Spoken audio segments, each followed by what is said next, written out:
ಈಗ ಬೆಂಗಳೂರಿನ ಇತರ ಸುದ್ದಿಗಳನ್ನ ಫಟಾಫಟ್ ಅಂತ ನೋಡೋಣ. ಜಸ್ಟ್ 5 ನಲ್ಲಿ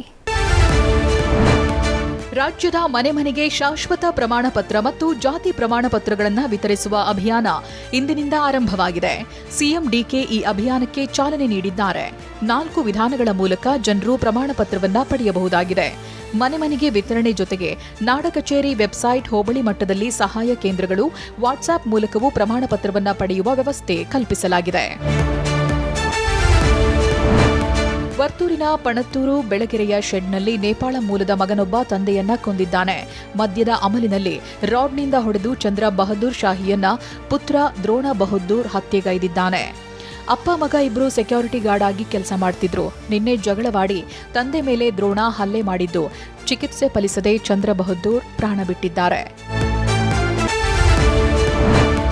ಜೈಲಿನಲ್ಲಿ ಸ್ನೇಹಿತರು, ಸಂಬಂಧಿಗಳ ಭೇಟಿಗೆ ಅನುಮತಿ ಕೋರಿ ಪ್ರಜ್ವಲ್ ರೇವಣ್ಣ ಸಲ್ಲಿಸಿದ ಅರ್ಜಿಯನ್ನ ಭಾಗಶಃ ಕೋರ್ಟ್ ಪುರಸ್ಕರಿಸಿದೆ. ಜೈಲು ಕೈಪಿಡಿಗನುಗುಣವಾಗಿ ಅನುಮತಿ ನೀಡುವಂತೆ ಜೈಲಿನ ಮುಖ್ಯ ಅಧೀಕ್ಷಕರಿಗೆ ಜನಪ್ರತಿನಿಧಿಗಳ ವಿಶೇಷ ಕೋರ್ಟ್ ಸೂಚನೆ ನೀಡಿದೆ.